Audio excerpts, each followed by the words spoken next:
We are in the midst of a massive exposure, and I have been spending a lot of time speaking to survivors, hearing their stories, and you guys have all been following what's going on.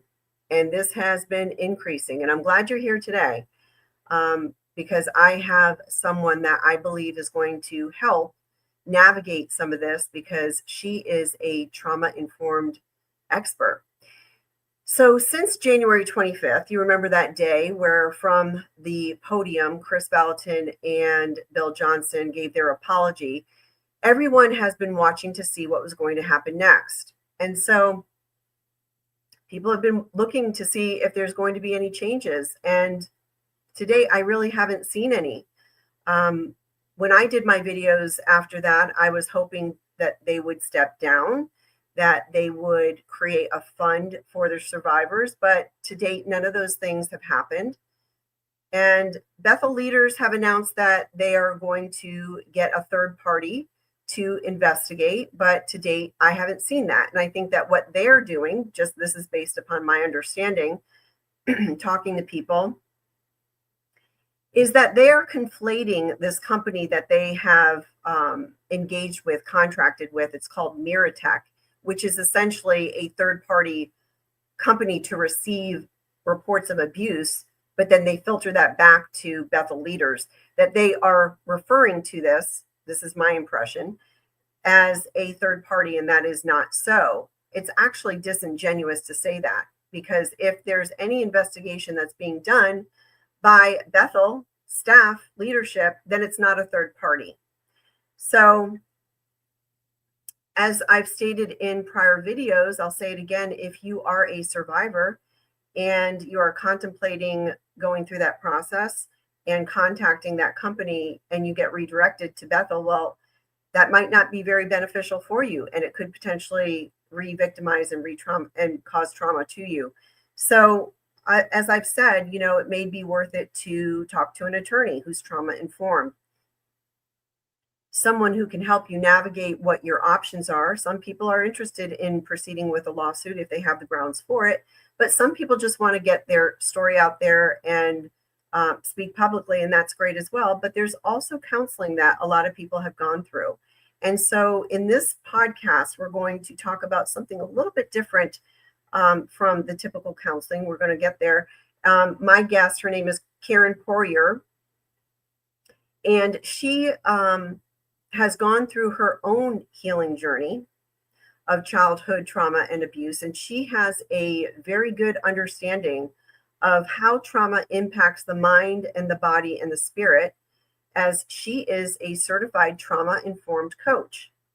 She has a website and she has written a book, and she says that when you hold abusers accountable, when you hold accusers accountable, then you are supporting a victim's healing. So I am going to welcome to the stage Karen Poirier. Thank you for joining me today. Thank you for having me, Vanessa. Well, I'm so glad that we have gotten to know each other over the last week. And so just kind of introduce yourself, who you are, what you do. Sure. So I'm Karen Poirier, and I am a certified trauma-informed coach. And yeah, I bring support to anyone that is willing to make themselves a little vulnerable, I guess, and start the healing process from past trauma, current trauma. It spills over into so many parts and pieces of our lives when it happens. And so that all of those parts and pieces need to be healed. So that's kind of my approach and how I look at it all, and just want to be that support for people. Thank you, Karen. And I mentioned that you have a website and that you also Yes. have a book. We're going to get into that, but I'm going to put Sure. that information in the description box. If somebody is interested in contacting you, they can go to your website. Yes. Okay. Yep. Absolutely. So you have trauma informed in that certification name, which is very interesting to me. How does that Yes. differ from a traditional counselor? Okay. So first off, there is a difference between a counselor and a coach. you want me to go into that now Sure. or? Yeah. Okay. So a little bit ago, you and I were talking, and I shared this analogy that I think summarizes what the differences are pretty well. And that is that if you think about a sports medicine doctor, they will examine and diagnose the injury, and maybe even prescribe meds for that injury. And then they're going to send you at some point in your healing to a physical therapist. And the physical therapist is just going to it's going to hear about what the injury is, what you're doing currently to bring about healing, and then come up with a plan to help you keep moving on in your healing, to continue the healing till it's finally whole. So the counselor is the sports medicine doctor, and the coaches are the physical therapists. I love that. When you told me Yeah. that, I really appreciated that because Yeah. I deal in my practice with medicine and doctors, so it Right. I understood that, and that's what we see all the time. You know, Right. from a conservative approach with medicine, you have to get some physical therapy to try to get you back functionality wise and reduce pain. And Correct. so I really appreciated that analogy. So the trauma informed piece comes in when there's all kinds of different ways or different types of coaches. There's life coaches, financial coaches, career coaches. So for trauma informed, and it's a fairly new area of coaching that has kind of exploded. And I specifically had education in the trauma-informed piece. I was drawn to it obviously because of my own story. And then what they bring in, which was just phenomenal, was understanding how trauma affects us physically. There's a physical, and they're doing more and more studies on the brain and how it affects our brains Right. and it affects our bodies. And that has just been huge eye-opening information, and I'm very grateful to have that now to incorporate into my sessions with my clients. Well, I hope that you can help us. I'm sure you're going to be able to help us after our Okay. conversations that we had off recording, but just navigating this space and helpful and hopefully it will help people that are watching in the audience that, you know, you're a survivor or even a whistleblower, or perhaps you know somebody that's going through this and can really just educate us on these issues. Sure. So, you know, and we've talked about, because you reached out to me after watching, you know, the videos on the Bethel exposure, and you have some Right. familiarity with them. Can you share that for us? Sure. So I'm familiar with them only because of um, a family member who supports them. They live here in the area with me, so they're not attending the church, but they've been listening to Bill Johnson's sermons and the other leadership there for years, for years. I was never a big fan. When this member started listening to them, I thought, oh, I'll check it out. We'll see. Just never. There's just so there was a majority of the teaching just didn't sit right with me. So not a big deal, right? We all have different people and leaders and pastors that speak to us, personality, whatever, that kind of clicks, right? So it wasn't a big deal. Um, of course, the more I heard about their teachings, the more concerned I would get. I will just say Yeah, that.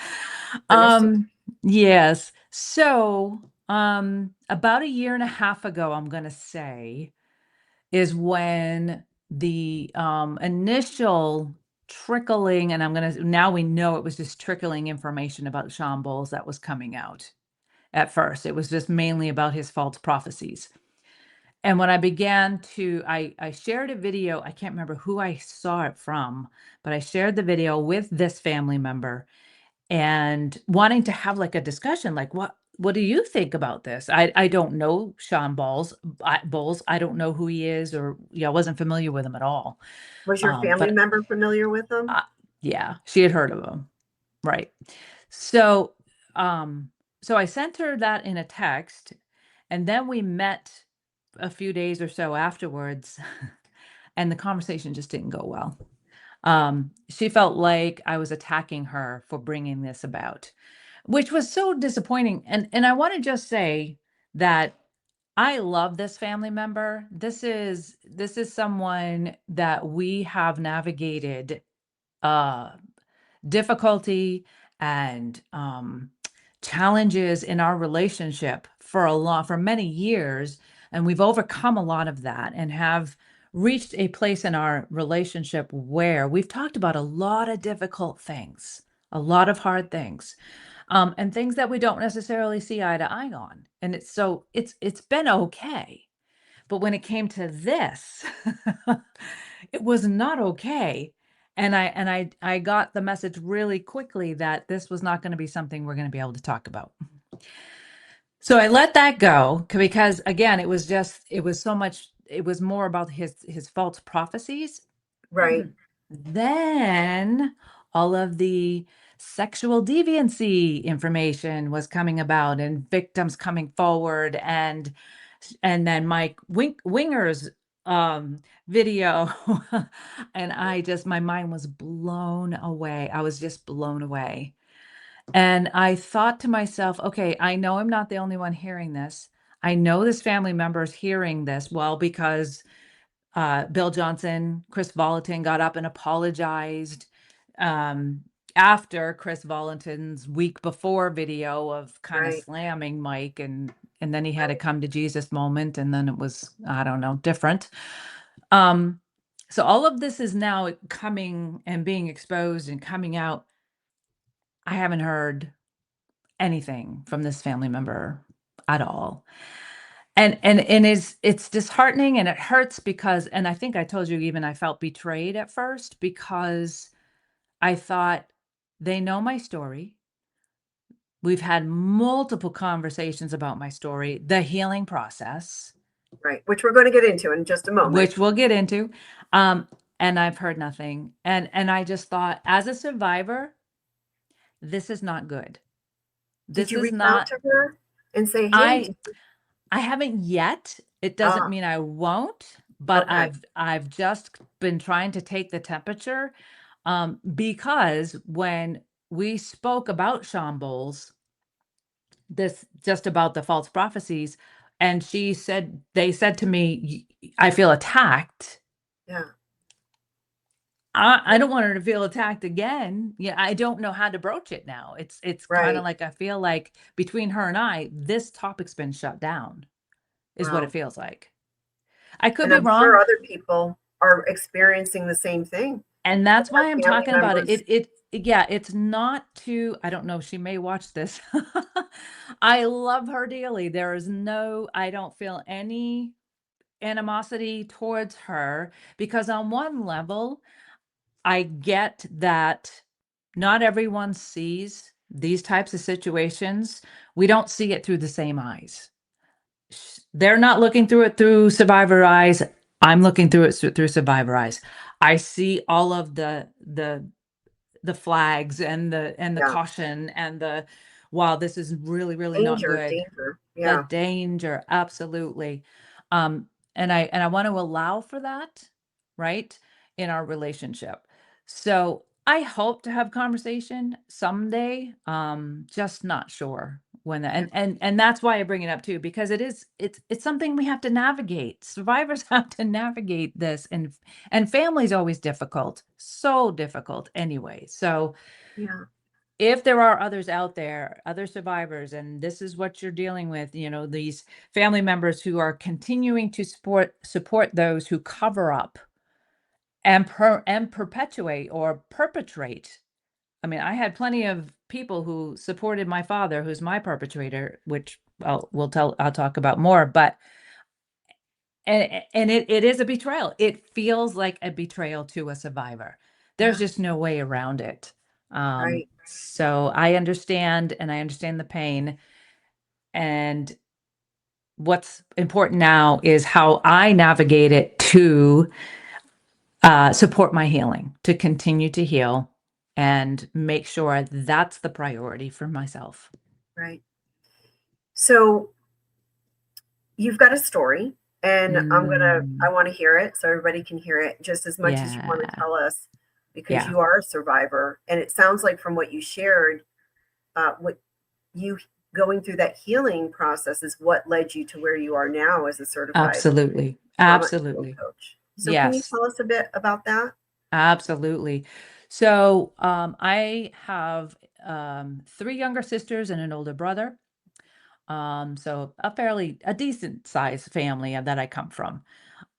My father, molested me at the age of 10. Again, the memories are blotchy and there's a lot of blocked out moments that I just don't have. So I don't know how exactly long it went on for, but I do have 3 distinct memories of it, of the abuse. Um, so among other abuses that happened in the home as well, there was physical abuse, verbal abuse, emotional abuse. So, and I am the second oldest, so it was just a difficult dynamic in that we were presented as a very um, obedient Christian family, went to church all the time. It was an Assemblies of God church. So, yeah, we were in church every time the doors were open.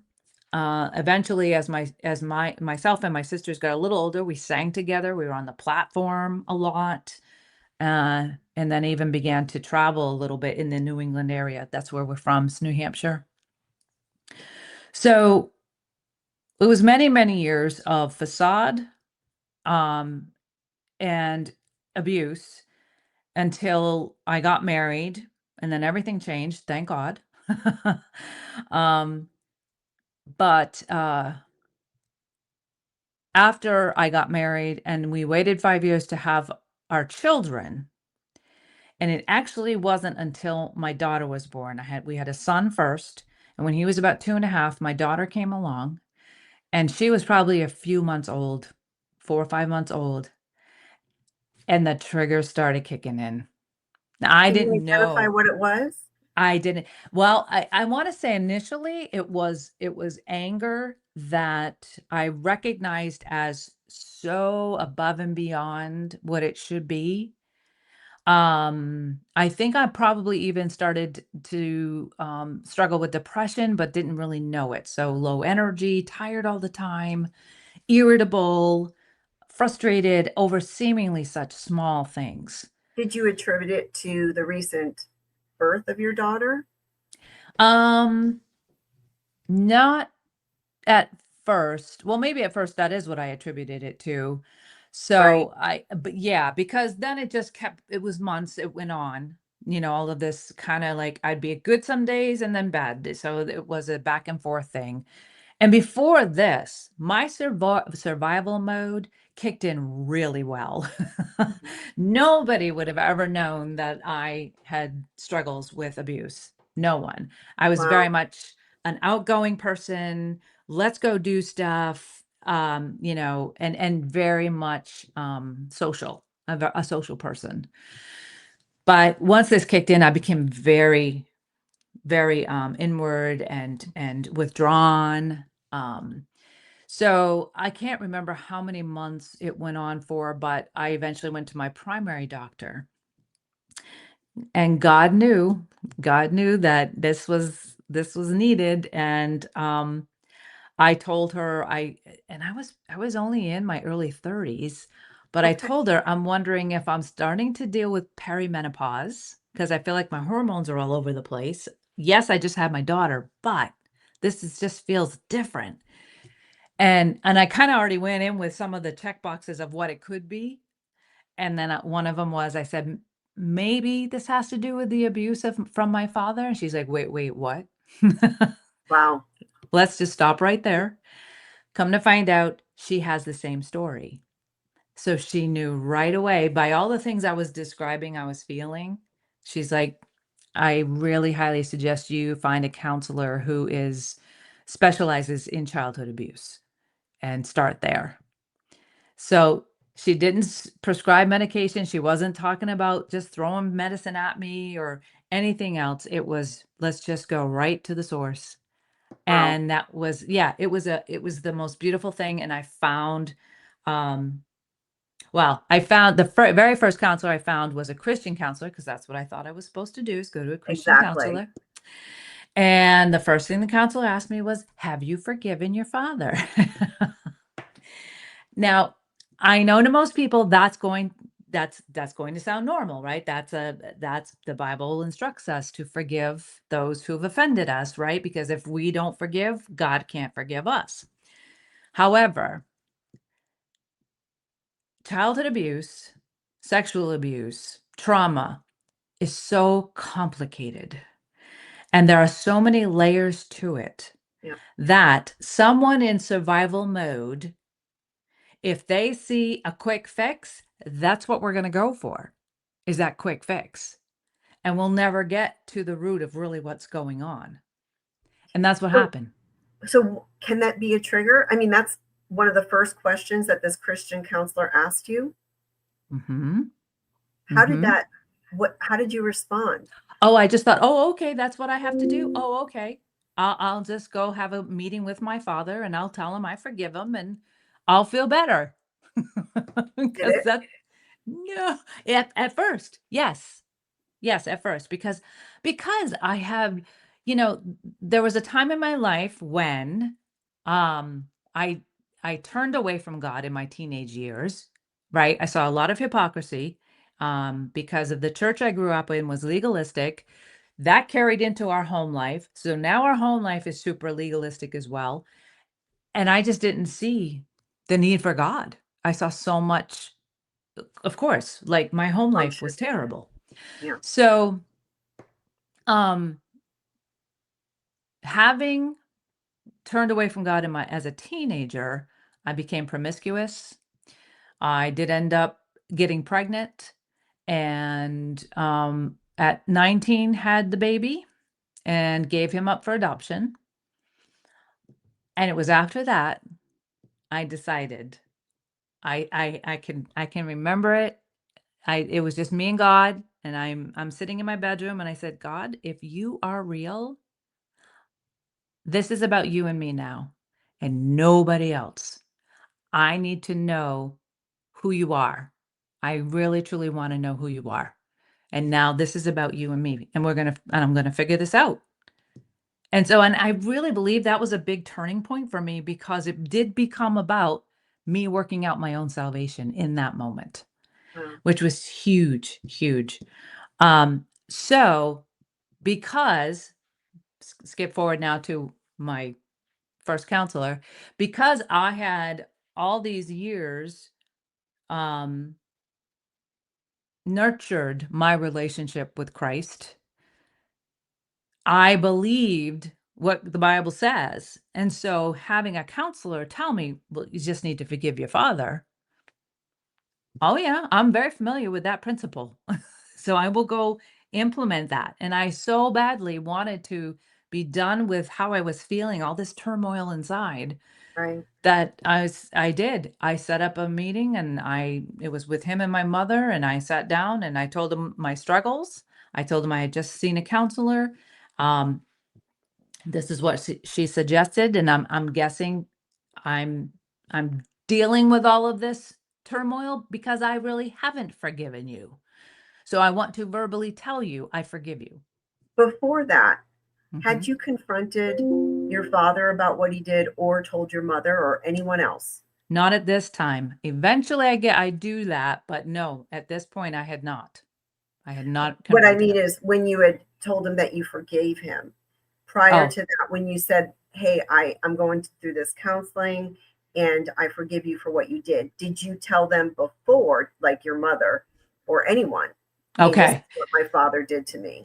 Yes, that was, so after the baby was born, I went to Bible college, and it was on one of my visits home. Yes, that happened where I just blurted out. I was about 21, I think, at this Okay. point. So I before you were and I married? Before, yes, and I write about it in the book. I detail it Okay. out in the book. Yeah. Um which is I point to it because that's what's here What's behind it me. called? What's the title? You Are Not Alone. Okay. And that's on Yep. Amazon, right? Yes, it's on I'll Amazon, link it. and yep, and there's a link to it on my website as well. Okay. So yeah, they can find it there too, anyone.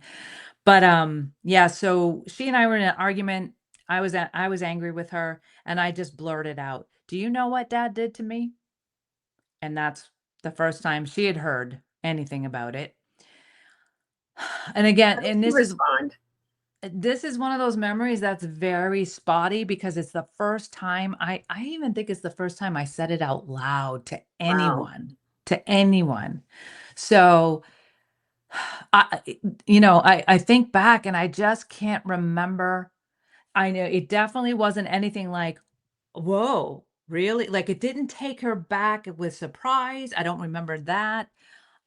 She was already angry because we were in a heated fight, and that's all I remember is that that just kinda continued, Yeah. and then my father walks in, but I do not remember words that were said. I don't remember what happened to it. It almost like it was just shut down, and it was never discussed again after that. So, I don't know what conversations they had about it, but they never came to me and had any more conversation about it. So now we're a good, I don't know, 10, 15 years out from that conversation. And I've got, small children and here we are. So I knew they knew they knew. So I never had to say, "Hey, I need to come over and talk to you about this." I just said, I need to meet with you guys. I'm seeing a counselor and I need to tell you why. And what I need to say. So they were like, "Sure." And even in that meeting, right? When I said, "I just realized I need to forgive you, and I wanna say it out loud and let you know I forgive you for what you did." And he's like, "Oh, thank you." Um, and that's pretty much all I remember. There still was no response like, "I'm so sorry. I can't imagine what this has done to you." Nothing from my mother. I don't remember a word from my mother at all. So that I don't know how many maybe a year or 2 later. That went on for a year. That sufficed for a year or 2. I'm like, "Okay, good. We're all back in good standing. We're all, at a good place now." No, all that turmoil, it starts churning again and it all comes rising to the surface. And at this time too, I think it's because my children are getting older. And so I'm beginning to think back to when I was their age and how my parents parented me and then where I'm at with my kids going, wait a minute. What I went through was so wrong, so wrong. Even as a young child, there were things that were so wrong that I went through. And again, I'm like, this isn't done." I started having dreams, nightmares, flashbacks.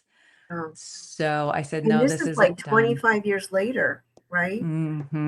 Yes. Telling you how long this trauma 30, yeah. lingers. Yes, absolutely. I mean, I had no idea. I'd always remembered the event. I'd always remembered that it happened, but I had no idea that it was sexual abuse. No idea to call it that.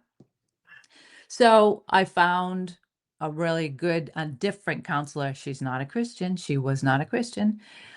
She believed in God. She was Catholic, but not Oh, the same religious upbringing as myself. But let me tell you, she was the most impactful counselor I've ever had. wow. We got to the root and it was hard work, such hard work. And again, it's in my book because journaling was the biggest, one of the best tools I learned to do and use to get through my healing and process everything. So, that's how the book came about and was put together. It was from my journals. And So so when you wrote your book, were you already a certified coach? no, Okay, so that no, the book came first. no, yes. Okay. So, yeah, because it took me a long time to actually publish the book while I had all these journals filling up because it was a great way to process the pain. Um, I still I still had a lot to process through, and it was a good 15 years later that Okay. I published the book. Wow. Yep, yep, it took And 15 just years. curious, how long did you go through counseling with that counselor that you had, the second one?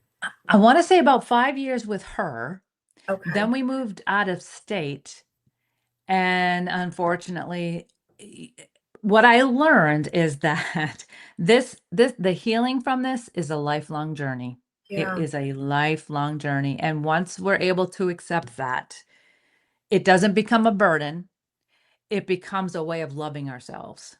Yeah. So, and giving ourselves mercy and grace. And I hadn't quite learned that, but when we moved out of state, things started churning again.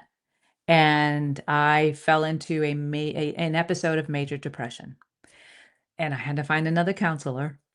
Fortunately, again, found a really good counselor, and she just encouraged me along the way. She said, "Don't look at it as all this work you've done before now is for naught. Yeah. It's this is just another bend in the road that we have to go down for healing." Um, so that's how so the first one was 5 years, and then it was another probably 3 or 4 years with this counselor to get through that season of healing that was very intense. Did you So find it was therapeutic writing your book? oh, absolutely, absolutely. I would encourage anyone who's been through anything like this, even if you don't think you're gonna publish it, write it out.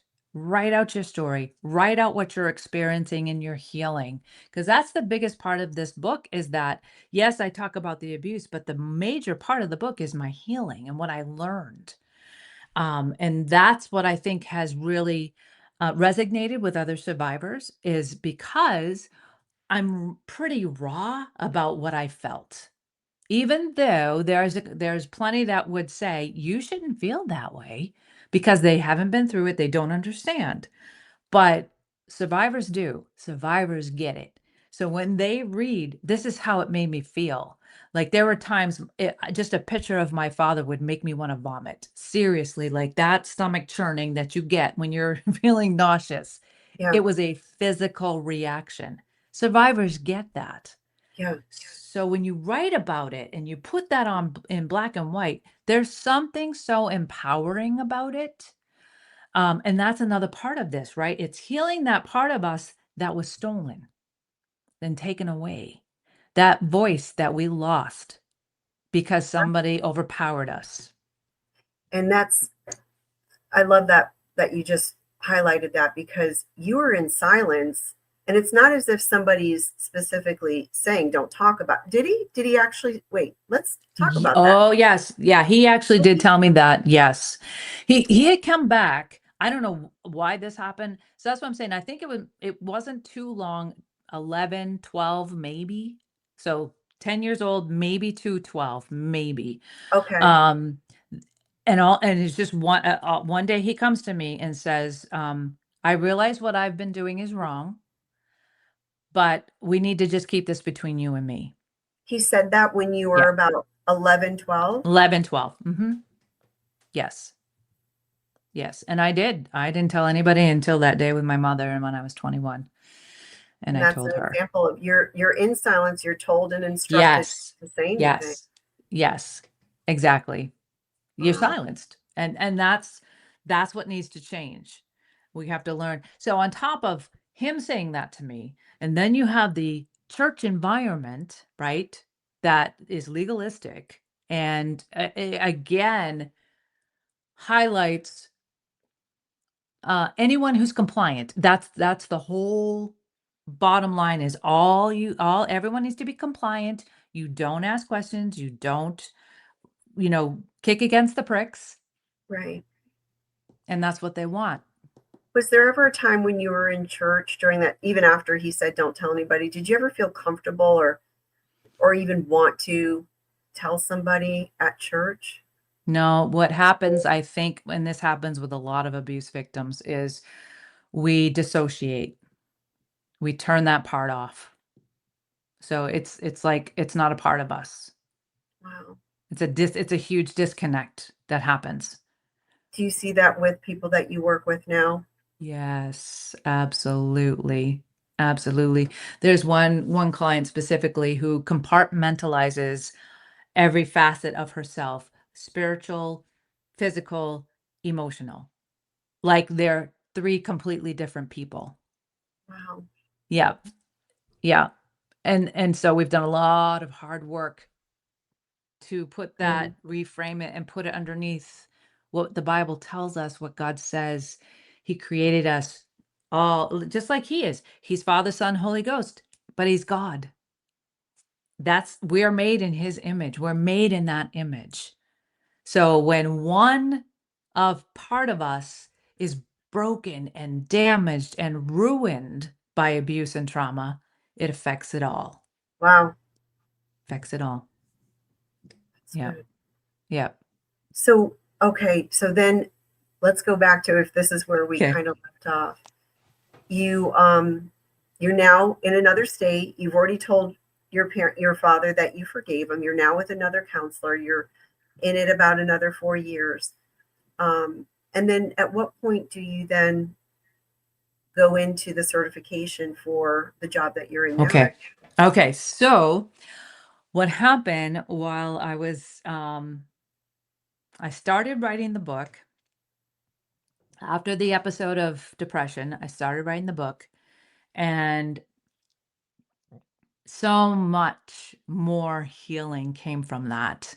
Yeah. Specifically, the part when I decided to include the details of the sexual abuse. Okay.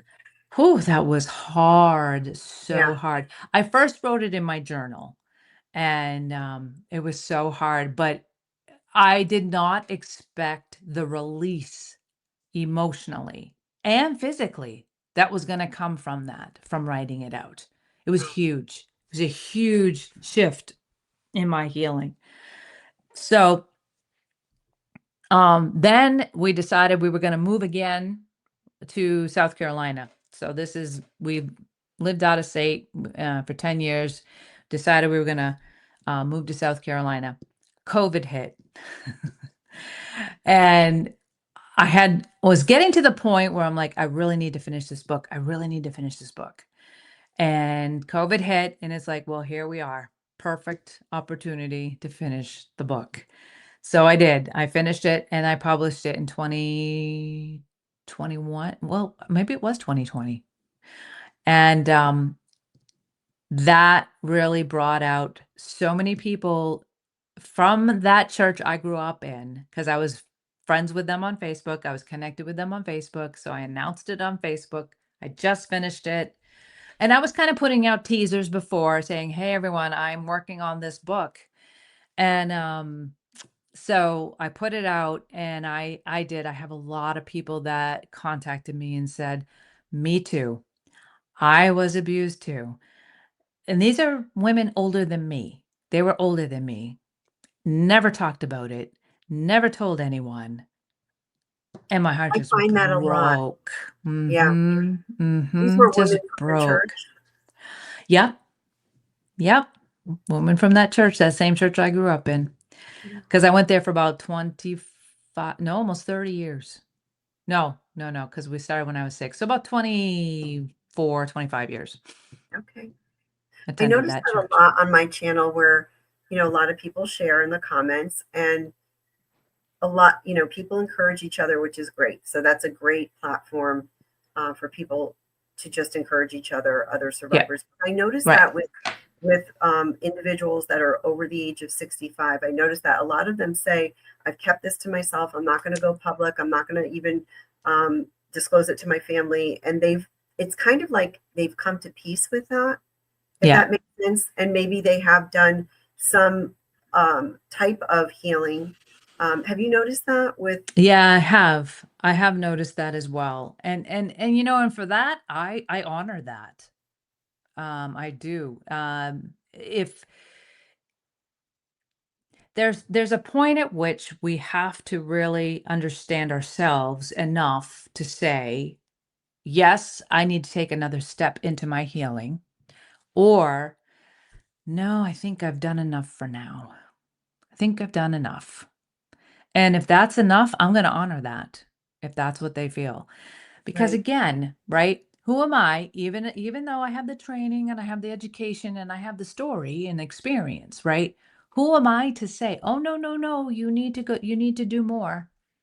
Right. Because then whose voice is loudest? It's Right. not the victim, it's not the survivor.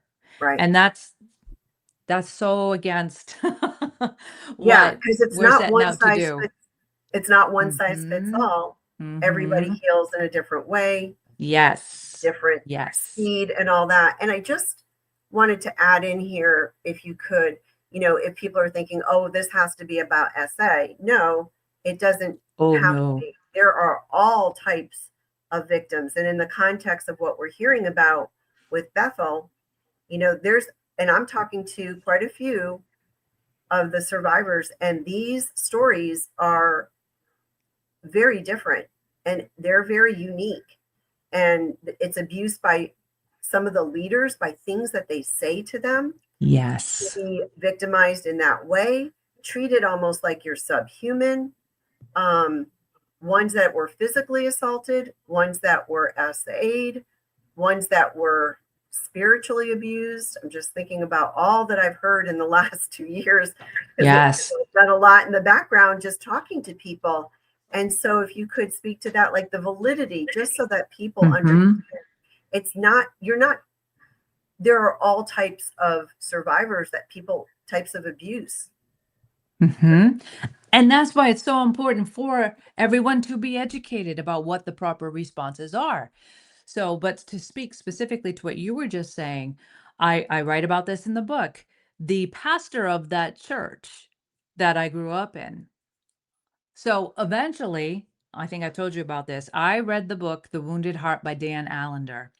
And in that book, he outlines if you are to the point where you feel like you want to confront your abuser, these are the steps I recommend. And he laid them out in the book. So I thought, okay, I was in a moment where I felt like I could try to reconcile with my father. I always hoped for that. I always hoped that I believe God could do that for us. So I set up the meeting with my husband, myself, and my parents. And one of the things Dr. Allender says in the book is, okay, you get through step 1 and step 2. If you can't get past step 2, which is you've shared all of the details of what you remember the abuse was, and if you can't get the abuser to acknowledge and say, "Yep, I agree with you. That is what happened," you don't continue with the process. 100%. I continued with the process, even though he did not agree to everything I said.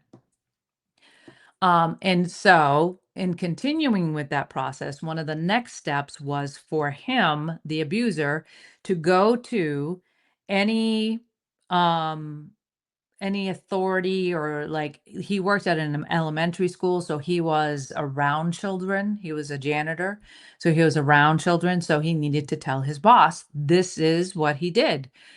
I also told him you need to tell the pastor, because my parents were still attending that same church. I was not.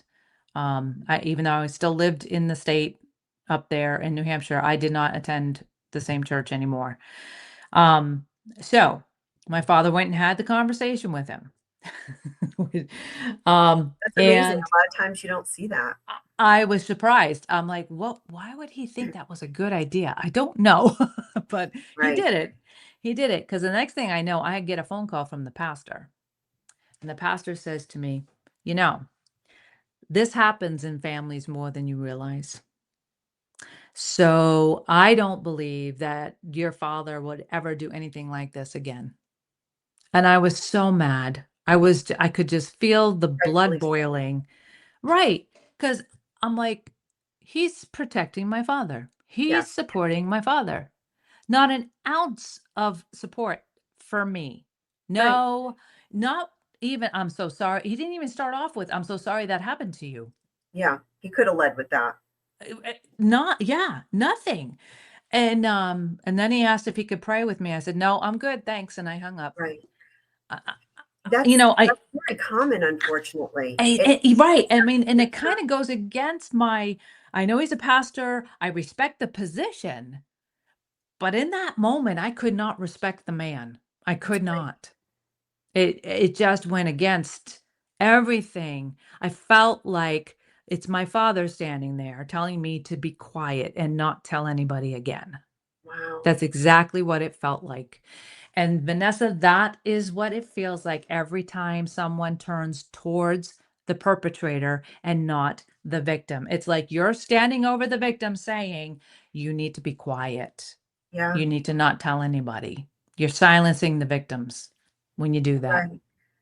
Yep. That's so good, Karen. Thank you for sharing that. I mean, it Mm. just really puts it into perspective because there's those subtle things that they say that you question. It's like, oh, am I being mean and non-empathetic and not, forgiving? But that is not the right approach. And if that pastor was trauma informed, he would have been Yes. victim focused. That's it. Yes. I love that phrase, victim focused. That's what all apologies need to be. That's what all behavior needs to be in a situation like this. It needs to be transparent, open. They need to be open to learn. That's what I'm not hearing. Like you were saying in the beginning of this video, the Bethel leaders, I am not hearing any type of help us learn where we went wrong, help us do better. Who's No, they're out not. there that can help us do better? No, Right. they think they have it all figured out already. Right. Or they really just don't care. I think it's Yes. selective caring because, you can make the argument, oh, but they do care about people. Sure, you can have people that, I use this analogy. You can have a father, and he does really well at business and maybe he gives 50% to his church to help with missions and things like that, but he goes home and he abuses his family. There can be two truths, three truths, four truths going on at the same time. They're Yes. competing truths. And so, you know, that's people really, I think, in my opinion, when Chris Valentin and Bill Johnson went on that stage and they gave their apology and then they made some admissions that were harmful to them from, I can't turn off being a lawyer. So, there's that and Oh, it's out there, okay. right? Okay. But Mhm. then, you think that they're because people I think had their hopes up. Wow, they're really interested. They made those apologies. They said these things. But to date, they haven't done anything that I can see that would even give any semblance of moving towards healing, moving towards being victim focused, moving towards being educated. I've said this in my videos. I'm not going to, say everything, but Right. I haven't heard anything about. We all want to get on that page. We want to get trained up in this, even if we don't use it, but just to know. No, instead, what they're doing is they've engaged with this company that's just really like a call service. And then it gets rerouted back to Bethel. And then Bethel's the one investigating, which is entirely inappropriate. That's not an independent third party investigation whatsoever. When when you said in that video, and that's what made me reach out in the comments there, when you said that you had talked all about in this video the apology, and I had seen your video after I watched the apology. I actually went to Bethel's website and I opened the video and I watched the video. And everything you said hit the exact chord that and you saw everything I saw. Wow. And I was just like, "Oh, see? People like to say, "Oh, it's just because 'cause you're a survivor. It's just because you're, this is you're tainted almost." It's like we're tainted You're because 'cause the we're bad guy. survivors. Right. Yes, yes. So we're biased and we already have it's like, "No, this is what is not supposed to happen. You're not supposed to make an Right. apology about yourself. I don't care that you're too nice, that you're too you give people too much the benefit of the doubt and that's why you made the choices you made, Bill. That's Right. not what it's about, right? They don't So need to hear that. The victims don't need to hear that. no, no. All that says is it's about him. It's about Right. me, not the victim. And that's huge because what that does when you hear someone say that, like the pastor said, well, this happens more times than you know. Oh, okay. So So that makes it okay? It makes it Okay, okay, I guess. All this turmoil I'm in, I'm no different than what, everybody else? Everybody? No, no. It just totally minimizes and dismisses our pain yeah. and our trauma. Sorry, so going back to, so what led you to get your certification? Oh, right. So, yeah, We're trying to get there, what right? we're it's okay. We're having a conversation. Oh gosh. So, published the book, and at this point now we're in South Carolina, and was the best decision to move to South Carolina. We love it here. Published the book. All of these women coming out of the woodwork and contacting me and telling me their stories, and I'm just like, oh wow, this is wonderful, right? As a survivor, and that's why I titled it, You Are Not Alone. When you really see that you're not alone, it's both disheartening and just, it grieves my heart, but at the same time, it's like, okay, they get it. Yeah, They understand what I'm trying, how the struggle I'm in. They understand the triumphs that I experience when I finally understand, the healing of this. So started created a little community of us. And I thought, how can I capitalize on this as far as keep it going, like really let people know that we're out here and we want to talk about it. yeah. Well, I quickly found out I'm the only one who really wants to talk about it. so There so are that people out there that do. There But are. that's what I'm still looking for, even after Yeah. all this time, the book's been published. I'm still looking for those who want to talk about it because I do. I don't know if I wrote it in this book. I started a second book. I don't think I've told you that. Oh, I no, I didn't started know. a second book. It's called Hidden Crimes. Oh, And it's about the church, the crime, all of that's being exposed oh, wow. specifically to this. I You started didn't tell writing it. me? Yes, I started writing it like 4 years ago, right Oh my after I gosh. published that, because it's another element of my story, right? Yeah. And I see it. I see it in the churches. And so, oh gosh, I could go on and on about that, but I'll never get to how I got to being a coach. So, but I wrote in that book, if survivors don't speak up and tell their stories, no one's going to ever understand the damage. They're not going to understand the path and the journey of healing and what it's like if we don't tell them. Mhm. Um, and so that's what I was hoping to start once these women started talking to me with about my book. It just didn't happen. I think I told you I started a YouTube channel, but I only got a couple of people that came forward. So there's still a couple of people on that channel, but Do you still have it? I do. I do. It's called Conversations with Karen. Okay. Yeah. I'll link And it. yeah. Okay. So there's a couple In of case videos you there. decide to do some videos again. Sure, sure. I would love that. So that kind of fell by the wayside because nobody really wanted to come and I get it. If you're not ready, you're not ready. That's fine. But I was really hoping to get that off the ground. Well, then I happened to connect with someone through Instagram who had just gotten her certification as a coach. I had never heard of coaching before. And so she and I had some live she was becoming a coach to support women of infidelity from their partners. And so, again, you're talking about the pain, like the different types of trauma and the different types of pain that we go through. It's not just about sexual abuse. It's also about betrayed partners, right? I have now been certified as a betrayed partner coach. So that's the the healing of both is very parallel. They are side by side. The pain is the pain. Yeah. And that's what we're focusing on is healing that pain. Mhm. Setting boundaries, understanding yourself, understanding relationships and how you are in relationship. I mean, and that's all the same. So it doesn't really matter so much on that particular point what your trauma is and what your abuse is. Yeah. We had it, the healing is very, very similar. So she encouraged me anyway to go ahead and just be a coach and use my book as a guide. So I did that. I'm like, you don't think I need to be certified or get an education? No, just be a coach. Well, I announced it, but I had no idea what I was doing. So then I decided, okay, I think I need to become certified. I need to get education. And I'm so glad I did. And I hope everyone hears me loud and clear. If you choose to be a coach, you need education and training. Absolutely. 1000%.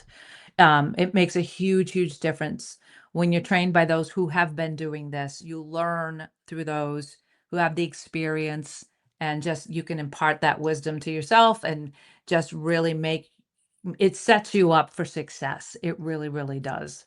So that's how I became a coach, because I started to investigate trauma informed. What would Wow. that look like? And I came across Moving the Human Spirit, their organization in Canada, took the educational training through them, and then became certified through the International Coaching Foundation, which is ICF. So that's where my certification is Wow. and how I am. Thank you for that. Yeah. And just generally, you know, just the cumulative um, people that you work with, your clients, Yes. and they may not have gone through clergy abuse of any kind, but just,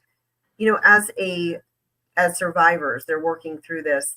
Um, what would you say that how do you coach them dealing with that being silenced, others taking, they're protecting the perpetrator or taking the side of the perpetrator? How do they deal with that? That can be so multi-layered and complicated because it depends on,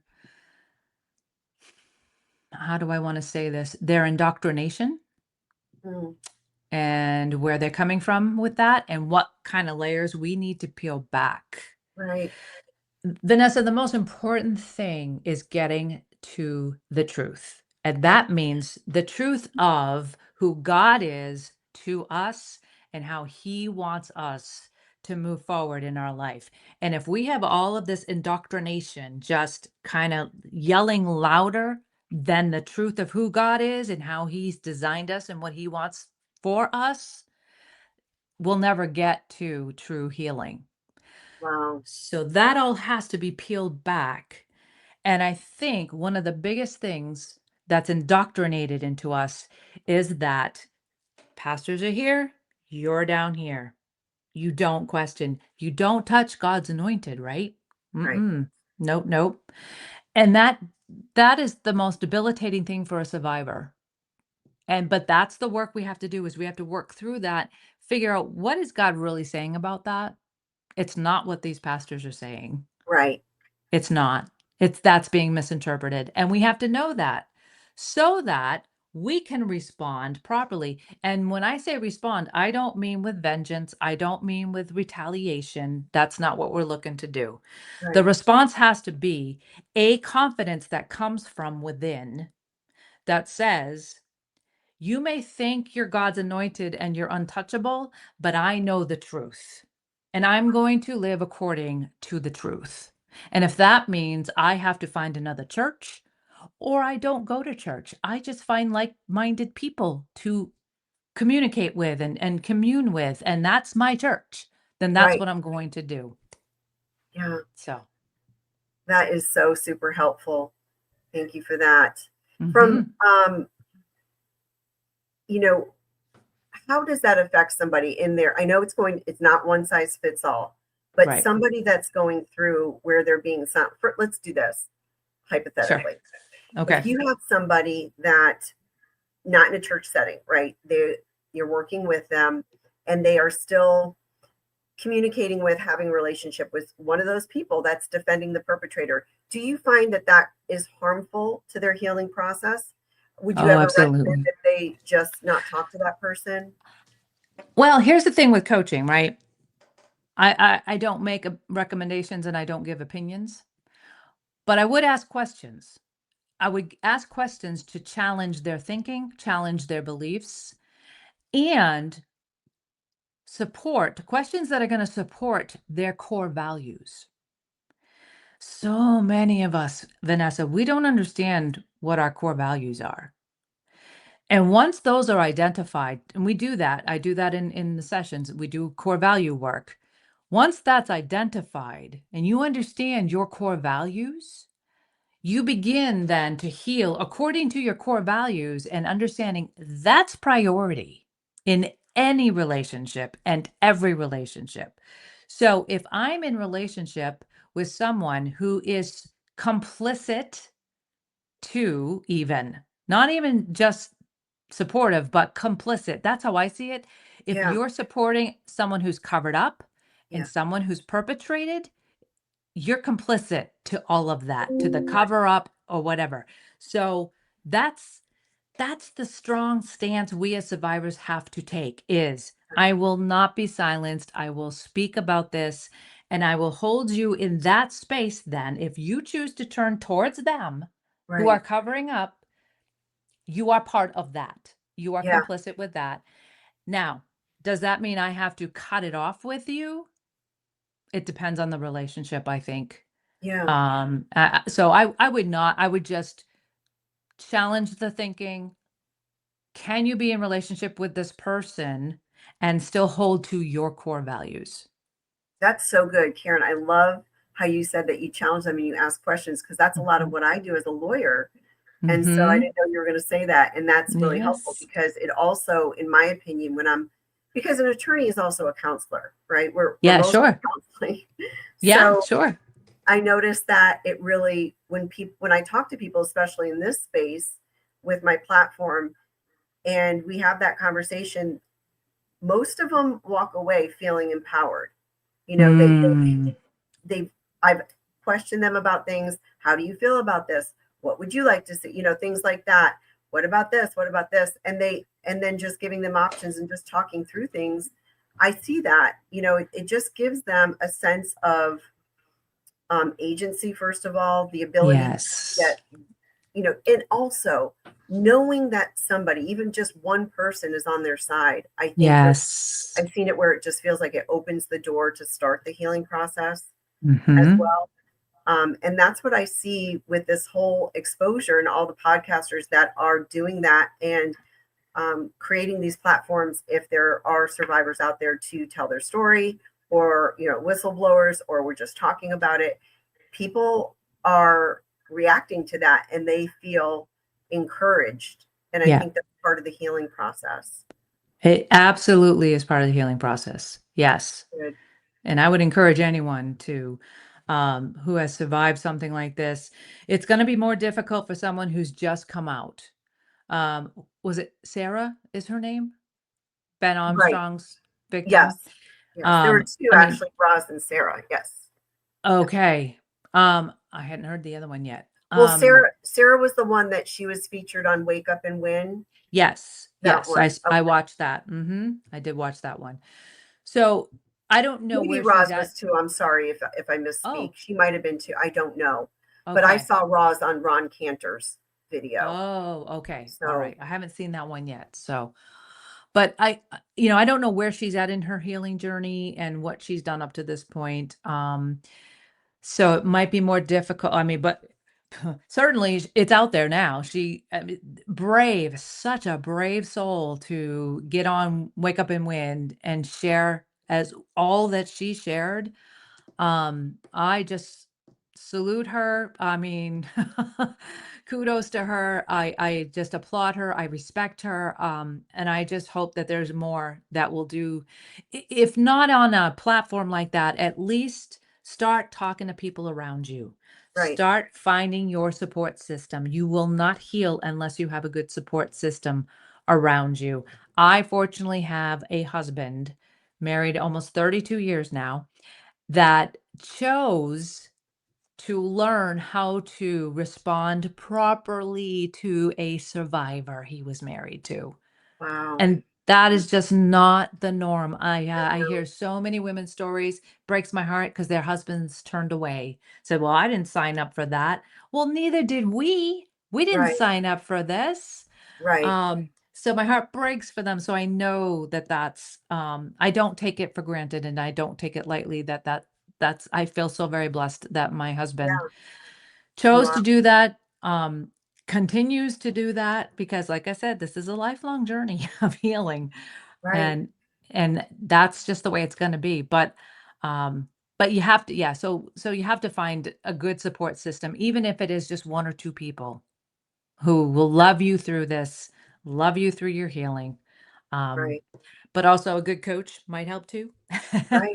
Right. And people can reach out to you. I'll put your website. Yes. I'm sure people are thinking, what is your relationship right now with your parents? Ah, I have not spoken to them in almost 13 years. And I I had to cut shared it that off. with you. It was the same with me. I had to cut my Yes. mother off. I did have Yes. sexual assault, but mine was physical. So, Okay.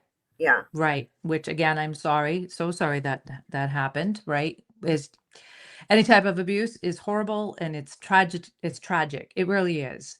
Yeah. Because especially when it's done as a child, especially, Yeah. I mean, partners, betrayed partners, it's I don't want to minimize their abuse, right? If Right. you're an adult and you're in a relationship and you've been betrayed as a partner, that's it's horrible to it's tragic. It really is.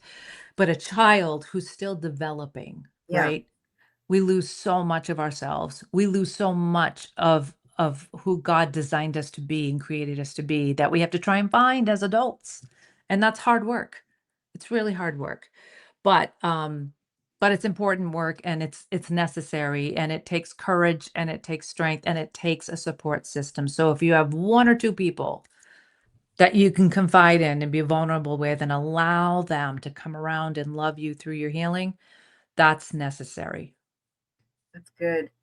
So back to your website, I went on there and Mhm. you have a blog article on February 17, 2026, entitled Cover Up Culture or Age of Accountability. And I Yes.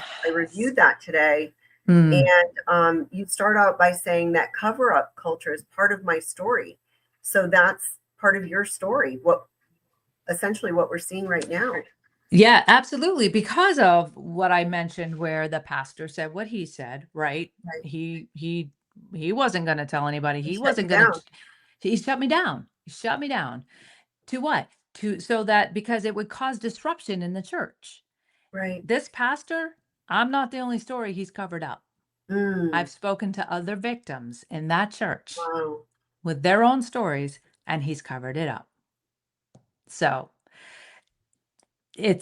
I don't get it, Vanessa. I It's so just don't widespread. get it. It's like, what is going on? Why can't people see that that is not the mind of God? That is not how he wants us to be.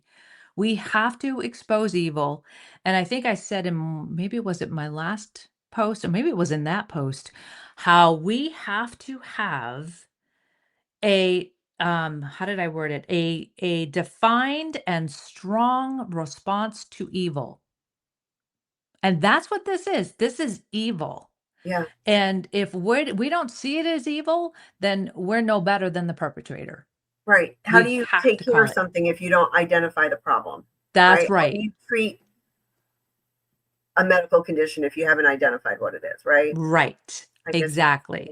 You have to identify it for what it is and then right. treat it as such in order to Yeah. remove it.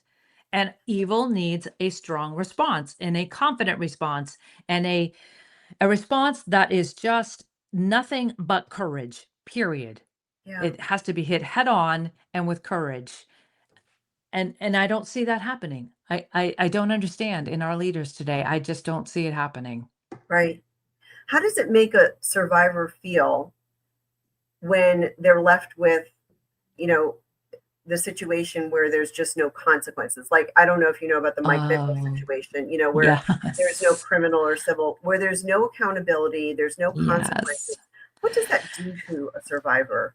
Well, and that does complicate it again too, because as a survivor, especially now, and this is partly my personality too. I'm just like, oh, let's go get them. Let's just go get them. Right. No, I Right? am too. What does the Bible say? Put the millstone around their neck. Okay, Yeah. let's line them up. I Right. have no problem with that. But the law doesn't seem to back that up. Yeah. It's just started. Probably, I want to say 10 years ago, it started slowly with changing the statute of limitations, Hmm. right? But even as New Hampshire's changed its statute of limitations, it was still too late for me. It was too far. I was Right, too old. It went too right. far. So, it's so slow, in understanding. So I guess even in the secular world, there's just not enough. I don't know. Is it because the survivors aren't talking? I don't know. I'm not Well, sure where the there is some disconnect is. movement lately, in the Yes. last year with Trey's Law. So there is some movement, and Yes. then even more recently, the adoption of that. I saw a a grid, a map of states that have. They're trying to adopt it. It has not yet been Okay. adopted as law yet, but it's going to move. I get the sense that it might move quickly, but we're headed I in the hope right so. direction, I think. And Trey's Law again is what? That was with the there was part of it, I believe, was the statute of limitations nullifying that, if I'm Okay. not mistaken, but it was Okay. also, with the NDAs, Yes, I thought trying to stop the I'd children heard that from, part. yeah, Okay. from talking about what happened to them, because that's part of the silencing is, Absolutely. Yes. yeah, And that's unfortunately what Bethel is doing. That's their right, response. They're saying just enough to sound like they're making changes, and then they turn right around and they silence everybody. right, And it's really just a cover up to what they're really wanting, which is to continue their empire. right. No, I believe that. And I also know, just because I'm an attorney, I know that I can see it. They probably realize, hey, we need to get legal counsel, and we need to listen to them. And I've said this in a video, that whether they talk about it more or not talk about it more, they're kind of in a very tumultuous situation, because if they talk about it more, then those things can be used against them, because there are going to be lawsuits that are filed. Right? And if they Right. don't talk about it, then people are going to be like, what are you doing? You need to step it up and take care of this, and trying to hold them accountable. Another thing is, that third party investigation. I am not personally a proponent of it. They're not doing it. First of all, they are not actually getting an independent third party on board Hmm. to conduct an investigation. Hmm. um, and so anyone that is out there that's participating in what they have, well, that's just Bethel investigating themselves. You already saw what they do. So why would Right. you think it's going to change? It's not going to Right. change. So it's unfortunate. You asked the question about accountability.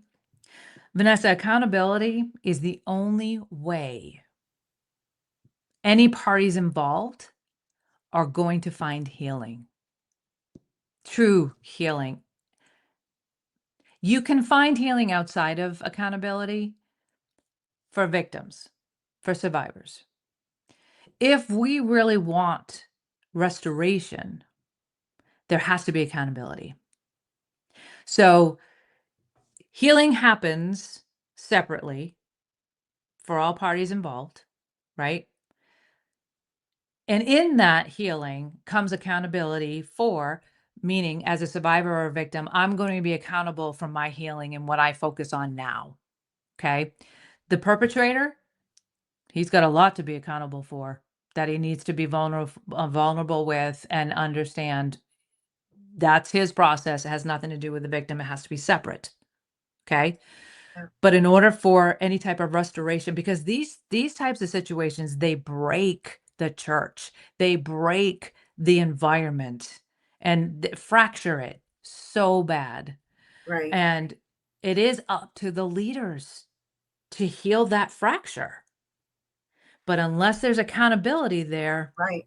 it is never going to heal.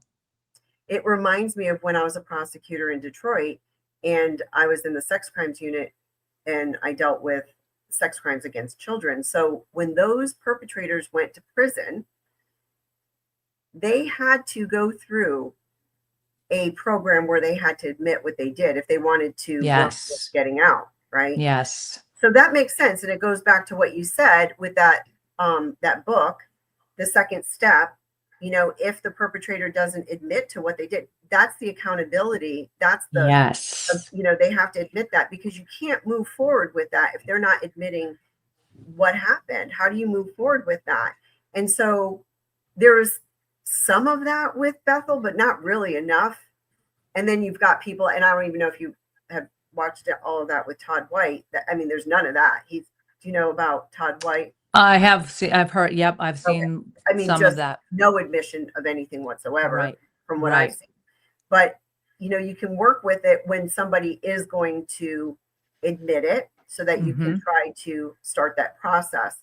But, and that's what, when you said that about there has to be the accountability, people get really upset because I say, well, what's going to have to happen is there's going to have to be lawsuits. That's what I see. And, then people bring up, don't, bring your brother to court. Well, these aren't your brothers. These aren't your brothers, first off. Right. And that's not what the Bible is talking about. So I think that in order for there to be some of that healing for some people, it's going to have to be through the justice system, whether it's going to be criminal or civil. And I think that's why I said what I said about healing can't happen. Healing can happen, but there is a level of healing that can never happen between my father and I. Right. It just can't happen. I have to let it go, and I have to allow God to fill that void, and whatever Yes. that's going to look like, I don't know. But Right. that can I know never what you're be talking about. restored. Right. It can never be restored because he won't submit Right. to the accountability restoration process, Right. which is admitting the details Right. and understanding, or at least acknowledging, the pain and the damage he caused. That's right. That's huge. That's it right there. Karen, that is so good. Yeah, That's really good. as survivors, that's what we need to hear. We need to hear that they understand that they've done grave damage Yeah. to us. Because again, if and those around us, those people, they have to be educated on what that does, and don't try to dictate to a survivor what the damage should look like. Right. Mm-mm. Right. That's a good point. That is more damaging. Right. When you do that, you just need to listen. You need to get curious, Right. right? And I think an example of that would be, you're still holding on to that. Well, shouldn't you be over it by now? Would that Yes. be an example? Okay. Yes, absolutely. You don't get Or to dictate. even I've had responses from other survivors to me who say they're Christian and say to me, I had no right writing this book and outing my father. Oh No my. right. God does not bless that. Oh, that's exactly what we're seeing right now in this cover-up Exactly. culture. That's exactly. Exactly. Yes. I always think of it like this, Vanessa. I just think I'm just helping Jesus in the temple, turning over those tables. That's all I'm Amen. doing. Amen. Karen, this has been so good for me. It Yes. Oh, really good. is. I mean, Good. it really helped me.